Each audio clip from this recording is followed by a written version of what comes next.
Today, I will read and illustrate the first problem for Violet Strange called The Golden Slipper. It's a series by Katherine Green. And as I read in my introduction, she's kind of like the prototype, this lady, for even Nancy Drew. So let's enjoy it. Problem 1, The Golden Slipper. She's here. I thought she would be. She's one of the 3 young ladies you see in the right-hand box near the proscenium. The gentleman thus addressed, a man of middle age and a member of the most exclusive clubs, turned his upper glass toward the spot designated, and in some astonishment retorted, "She? Why, those are the Mrs. Pratt and Miss Violet Strange, no other. And do you mean to say—" "I do. That yon silly little chit, whose father I know, whose fortune I know, who is seen everywhere, and who is called one of the season's belles, is an agent of yours? No names here, please. You want a mystery solved. It is not a matter for the police, that is, as yet. And so you come to me. And when I ask for the facts, I find that women, and only women, are involved, and that these women are not only young, but one and all of the highest society. Is it a man's work to go to the bottom of a combination like this? No, sex against sex, and, if possible, youth against youth. Happily, I know such a person, a girl of gifts, and extraordinarily well placed for the purpose. Why, she uses her talents in this direction. Why, with means enough to play the part natural to her as a successful debutante, she consents to occupy herself with social and other mysteries. You must ask her, not me. Enough that I promise you her aid if you want it. That is, if you can interest her, she will not work otherwise." Mr. Driscoll again raised his opera glass. "But it's a comedy face," he commented. "It's hard to associate intellectuality with such quaintness of expression. Are you sure of her discretion? Whom is she with?" "Abner Pratt, his wife and daughters." "Is he a man to entrust his affairs unadvisedly?" "Abner Pratt! Do you mean to say that she is anything more to him than his daughter's guest? Judge, you see how merry they are. They were in deep trouble yesterday. You are witness to a celebration. And she?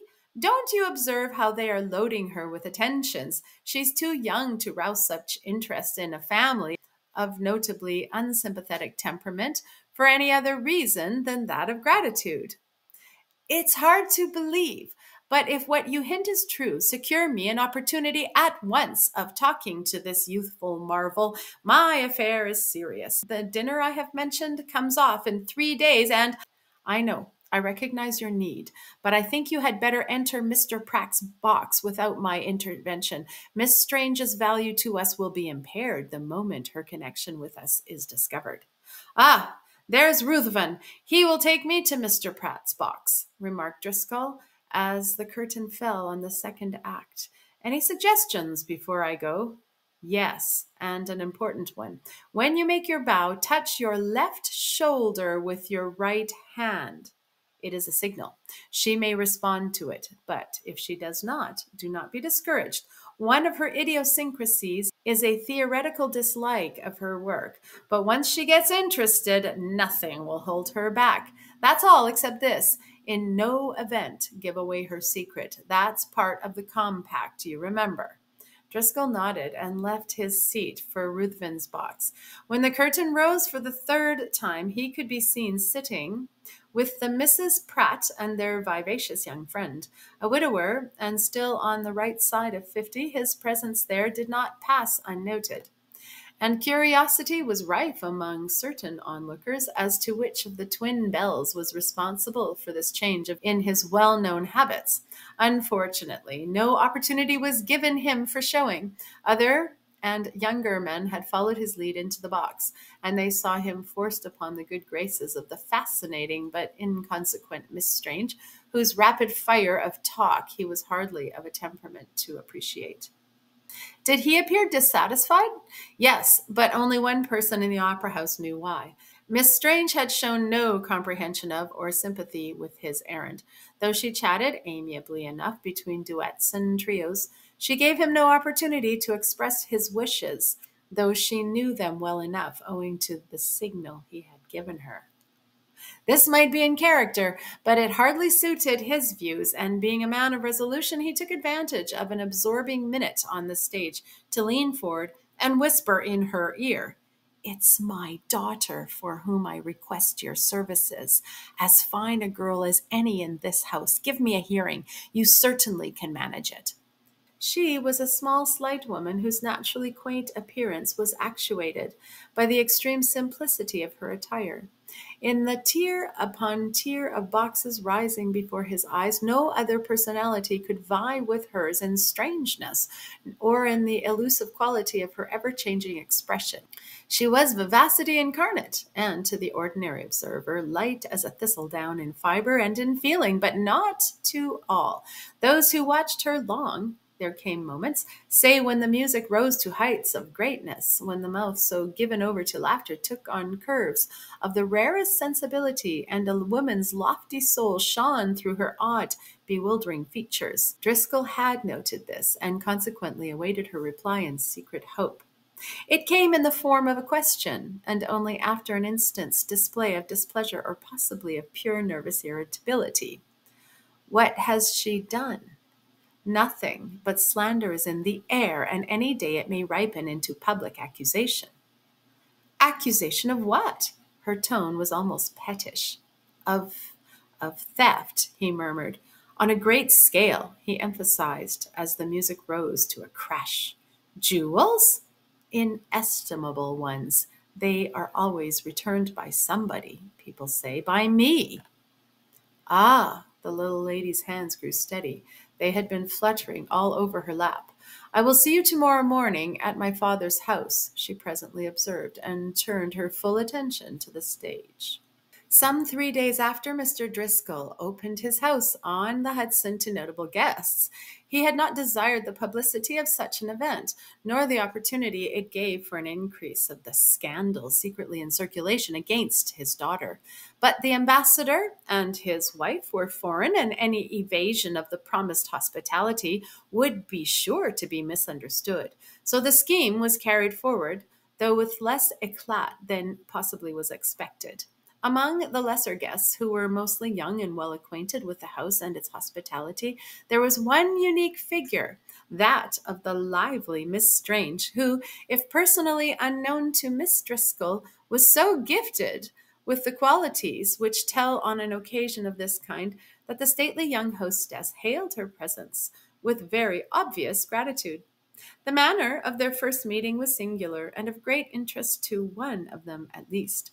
Miss Strange had come in an automobile and had been shown her room, but there was nobody to accompany her downstairs afterward, and finding herself alone in the great hall, she naturally moved toward the library, the door of which stood ajar. She had pushed this door half open before she noticed that the room was already occupied. As a consequence, she was made the unexpected observer of a beautiful picture of youth and love. A young man and a woman were standing together in the glow of a blazing wood fire.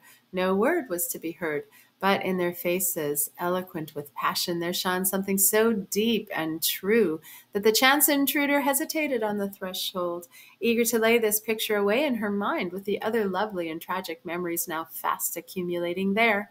Then she drew back, and re-advancing with a less noiseless foot, came into the full presence of Captain Holliday, drawn up in all the pride of his military rank, beside Alicia, the accomplished daughter of the house, who, if under a shadow, as many whispered, wore that shadow as some women wear a crown.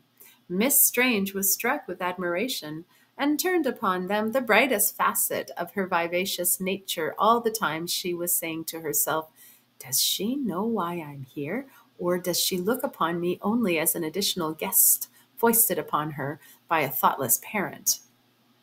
There was nothing in the manner of her cordial but composed young hostess to show, and Miss Strange, with but one thought in mind, since she had caught the light of feeling on the two faces confronting her, took the first opportunity that offered of running over the facts given her by Mr. Driscoll to see if any reconcilement were possible between them and an innocence in which she must henceforth believe.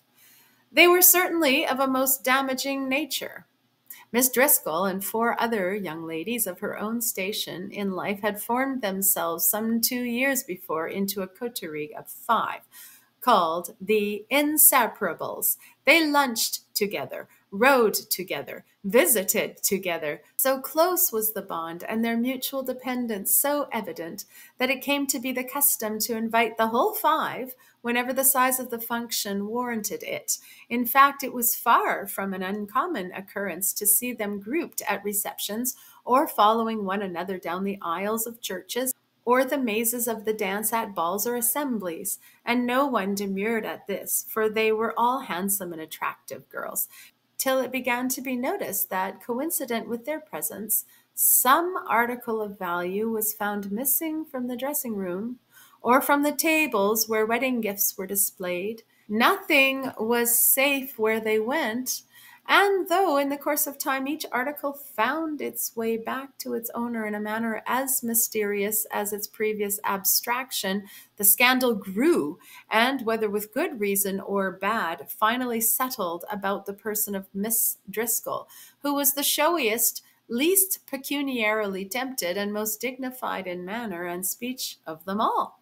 Some instances had been given by way of further enlightenment. This is one. A theater party was in progress. There were 12 in the party, 5 of whom were the Inseparables. In the course of the last act, another lady, in fact, their chaperone, missed her handkerchief, an almost priceless bit of lace.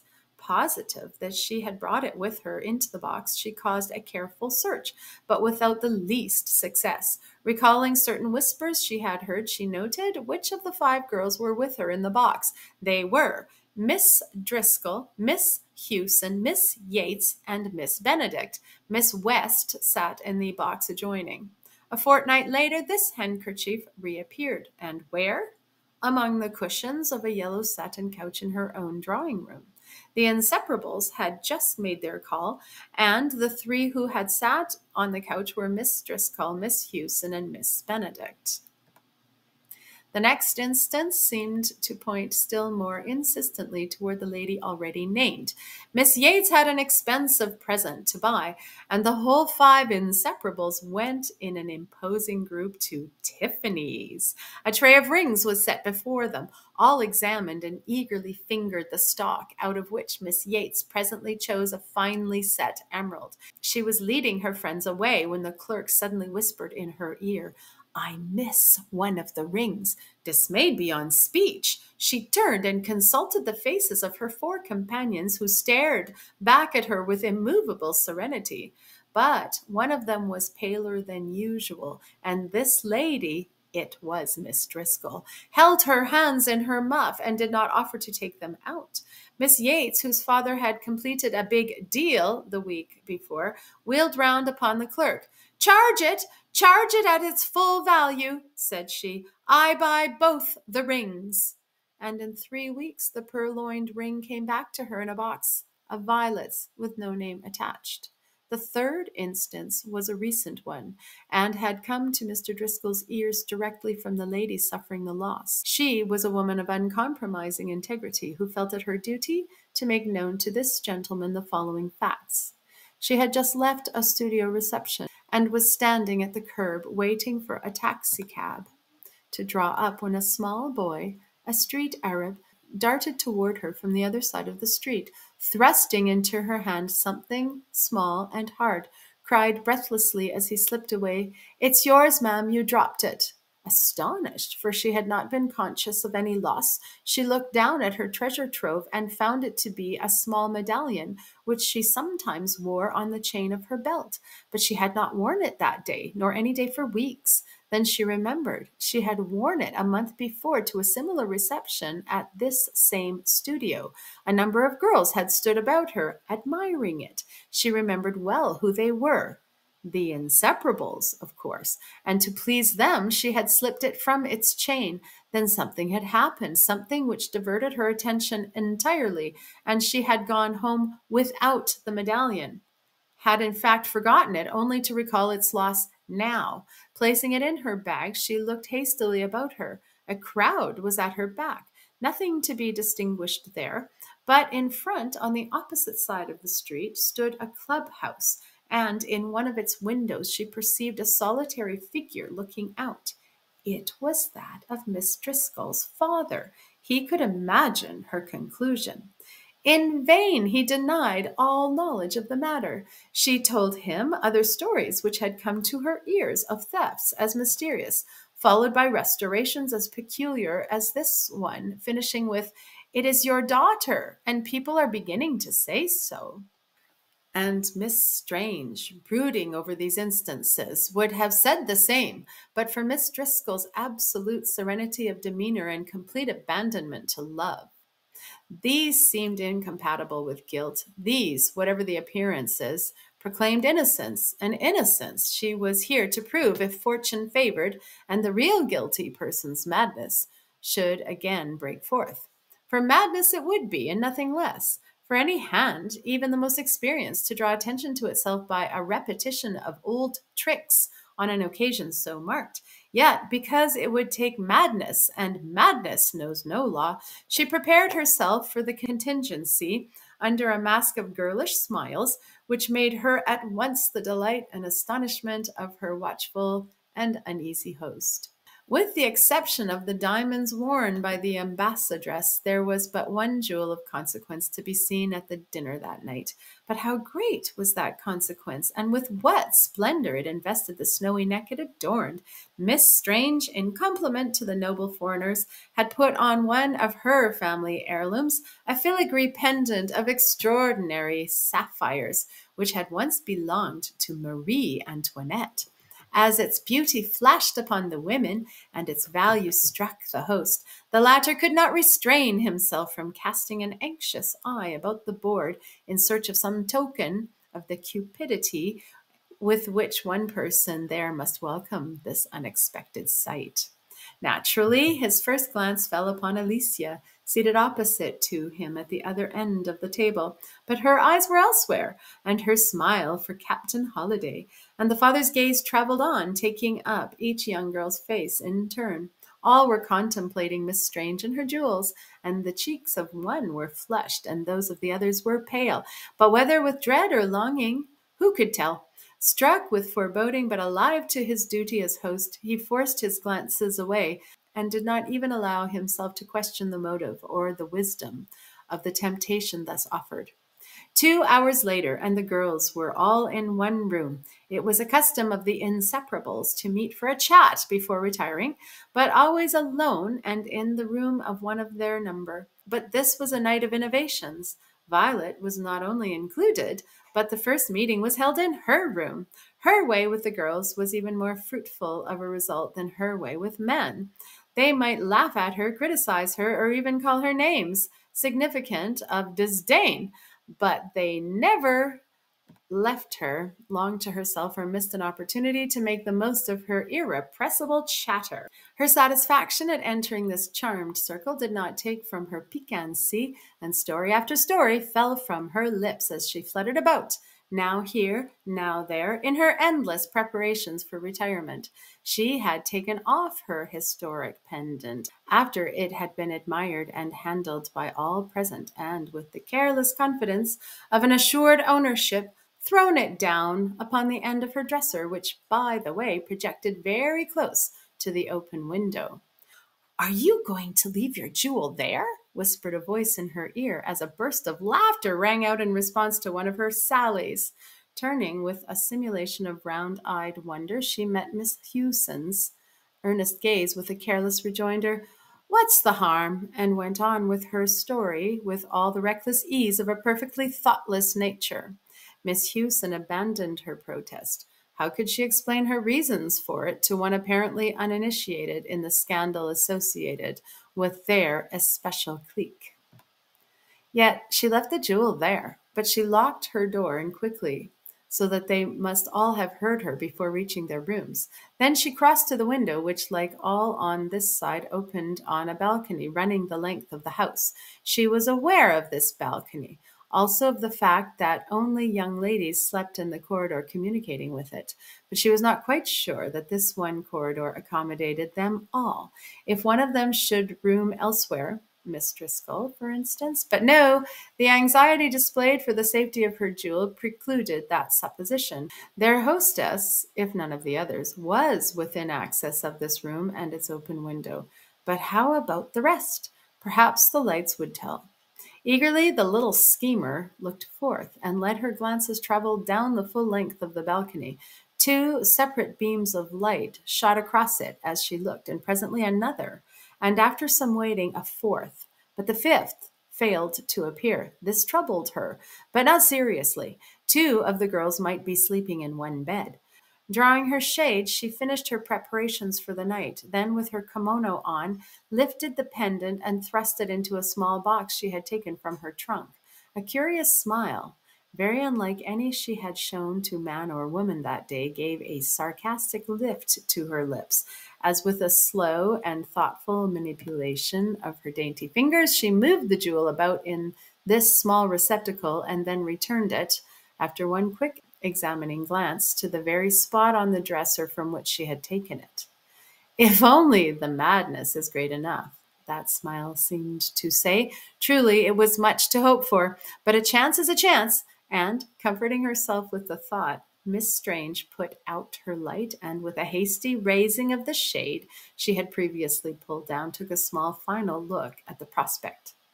Its aspect made her shudder. A low fog was rising from the meadows in the far distance, and its ghostliness under the moon woke all sorts of uncanny images in her excited mind. To escape them, she crept into bed, where she lay with her eyes on the end of her dresser. She had closed that half of the French window over which she had drawn the shade, but she had left ajar the one giving free access to the jewels. And when she was not watching the scintillation of her sapphires in the moonlight, she was dwelling in fixed attention on this narrow opening. But nothing happened, and 2 o'clock, then 3 o'clock struck, without a dimming of the blue scintillations on the end of her dresser. Then she suddenly sat up. Not that she had heard anything new, but that a thought had come to her. If an attempt is made, so she murmured softly to herself, it will be by.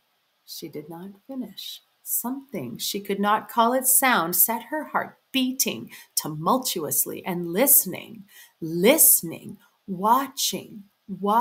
She followed in her imagination the approach down the balcony of an almost inaudible step. Not daring to move herself, it seemed so near, but waiting with eyes fixed for the shadow which must fall across the shade she had failed to raise over that half of the swinging window she had so carefully left shut. At length she saw it, projecting slowly across the slightly illuminated surface, formless, save for the outreaching hand. It passed the casement's edge, nearing with pauses and hesitations the open gap beyond, through which the neglected sapphires beamed with steady luster. Would she ever see the hand itself appear between the dresser and the window frame? Yes, there it comes, small, delicate, and startlingly white, threading that gap, darting with the suddenness of a serpent's tongue toward the dresser, and disappearing again with the pendant in its clutch. As she realizes this, she is but young, as she sees her bait taken and the hardly expected event fulfilled, her pent-up breath sped forth in a sigh which sent the intruder flying, and so startled herself that she sank back in terror on her pillow. The breakfast call had sounded its musical chimes through the halls. The ambassador and his wife had responded. So had most of the young gentlemen and ladies.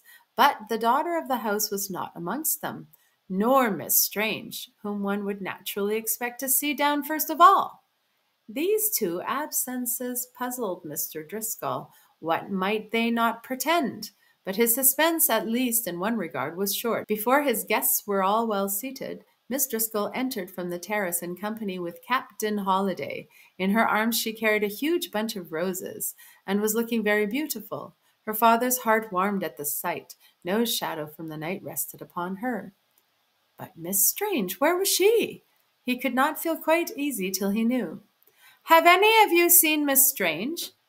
He asked as they sat down at table, and his eyes sought the Inseparables. 5 lovely heads were shaken, some carelessly, some wonderingly, and one with a quick, forced smile.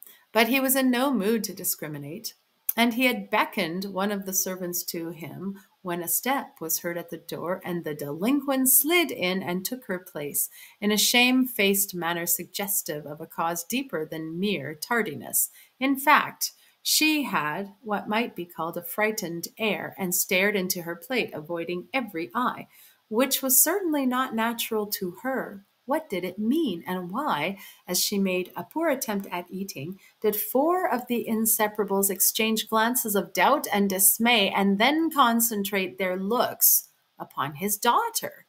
That Alicia failed to notice this, but sat a bloom above her roses, now fastened in a great bunch upon her breast, offered him some comfort. Yet, for all the volubility of his chief guests, the meal was a great trial to his patience, as well as a poor preparation for the hour when the noble paragon he stepped into the library to find Miss Strange awaiting him, with one hand behind her back and a piteous look on her infantile features.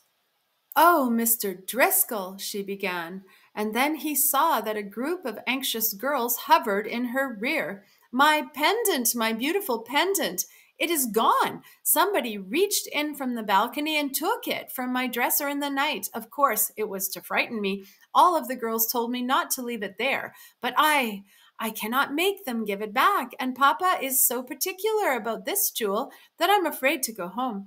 Won't you tell them it's no joke and see that I get it again? I won't be so careless another time. Hardly believing his eyes, hardly believing his ears. She was so perfectly the spoiled child detected in a fault. He looked sternly about upon the girls and bade them end the jest and produce the gem at once. But not one of them spoke, and not one of them moved. Only his daughter grew pale until the roses seemed a mockery, and the steady stare of her large eyes was almost too much for him to bear. The anguish of this gave asperity to his manner, and in a strange hoarse tone he loudly cried, One of you did this, which? And if it was you, Alicia, speak. I am in no mood for nonsense. I want to know whose foot traversed the balcony and whose hand abstracted these jewels. A continued silence, deepening into painful embarrassment for all. Mr. Driscoll eyed them in ill-concealed anguish, then turning to Miss Strange, was still further thrown off his balance by seeing her pretty head droop and her gaze fall in confusion. Oh, it's easy enough to tell whose foot traversed the balcony, she murmured. It left this behind, and drawing forward her hand, she held out to view a small gold-colored slipper. I found it outside my window, she explained. I hoped I should not have to show it. A gasp of uncontrollable feeling from the surrounding group of girls, then absolute stillness. I fail to recognize it, observed Mr. Driscoll, taking it in his hand. Whose slipper is this? He asked in a manner not to be gainsaid. Still no reply. Then, as he continued to eye the girls one after another, a voice, the last he expected to hear, spoke, and his daughter cried, It is mine, but it is not I who walked in it down the balcony. Alicia! A month's apprehension was in that cry. The silence, the pent-up emotion brooding in the air was intolerable. A fresh young laugh broke it. Oh, exclaimed a roguish voice, I knew that you were all in it, but the especial one who wore the slipper and grabbed the pendant cannot hope to hide herself. Her fingertips will give her away.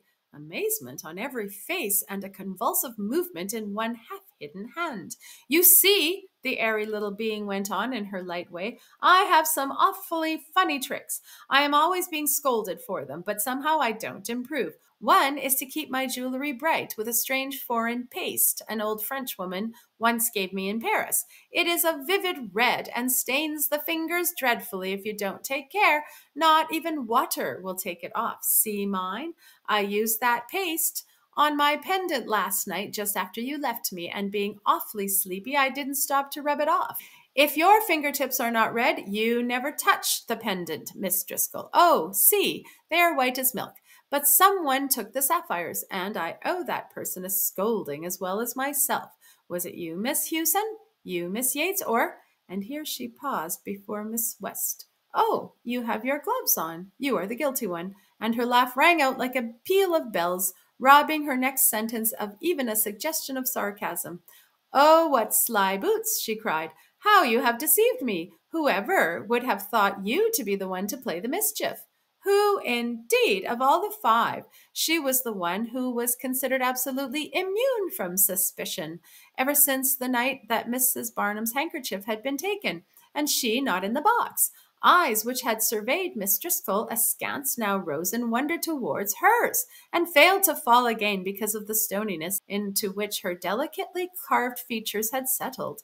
Miss West, I know you will be glad to remove your gloves. Miss Strange certainly has a right to know her special tormentor, spoke up her host in as natural a voice as his great relief would allow. But the cold, half-frozen woman remained without a movement. She was not deceived by the banter of the moment. She knew that to all the others, if not to Peter Strange's odd little daughter, it was the thief who had been spotted and brought thus hilariously to light.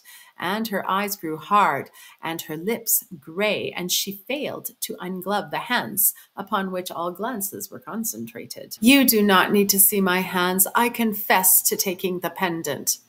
Caroline! A heart overcome by shock had thrown up this cry. Miss West eyed her bosom friend disdainfully. Miss Strange has called it a jest, she coldly commented. Why should you suggest anything of a graver character? Alicia, brought thus to bay, and by one she had trusted most, stepped quickly forward, and quivering with vague doubts, aghast before unheard of possibilities, she tremulously remarked, We did not sleep together last night. You had to come into my room to get my slippers. Why did you do this? What was your mind, Caroline? A steady look, a low laugh choked with many emotions, answered her. Do you want me to reply, Alicia, or shall we let it pass? Answer. It was Mr. Driscoll who spoke. Alicia had shrunk back almost to where a little figure was cowering with wide eyes fixed in something like terror on the aroused father's face. Then hear me, murmured the girl, entrapped and suddenly desperate. I wore Alicia's slippers and I took the jewels because it was time that an end should come to your mutual dissimulation. The love I once felt for her, she has herself deliberately killed. I had a lover, she took him. I had faith in life, in honor, and in friendship, she destroyed all. A thief, she has dared to aspire to him, and you condoned her fault. You, with your craven restoration of her booty, thought the matter cleared, and her a fit mate for a man of highest honor. Miss West! No one had ever heard that tone in Mr. Driscoll's voice before. Before you say another word calculated to mislead these ladies, let me say that this hand never returned anyone's booty or had anything to do with the restoration of any abstracted article. You have been caught in a net, Miss West, from which you cannot escape by slandering my innocent daughter. Innocent! All the tragedy latent in this peculiar girl's nature blazed forth in the word.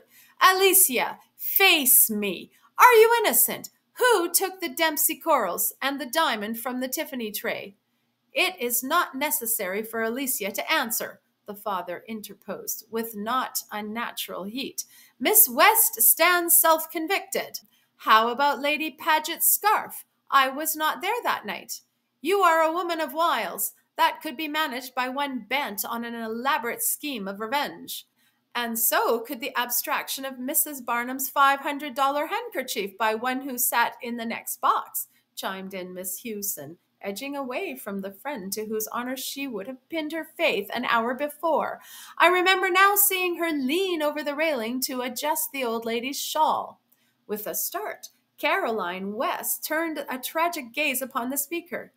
You think me guilty of all because of what I did last night? Why shouldn't I?